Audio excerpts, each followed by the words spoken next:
How to change Instagram text font. Let's get started. First thing you want to do is launch your settings app. Now scroll down and navigate to the option General. Scroll down, head over to the option Fonts. Click on the option More Fonts. With that, you're going to find different fonts that are available to use. Now from this list, you can select any of the font that you want to set for your Instagram. Just click on this arrow option. With that, the selected font will be installed. Now what you have to do is head back to the main page of settings. Now navigate to the option Accessibility. From this list, scroll down, click on the option Keyboards and Typing.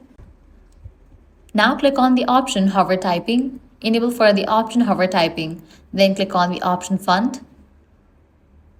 Now select the font that you have just downloaded. Now you can head back. Now you can launch your Instagram. Open the conversation with anybody. Now go ahead and type in anything and you can send it. The text will be changed. So this way you can easily change Instagram text font. If this guide helped you out, do not forget to like, share and subscribe.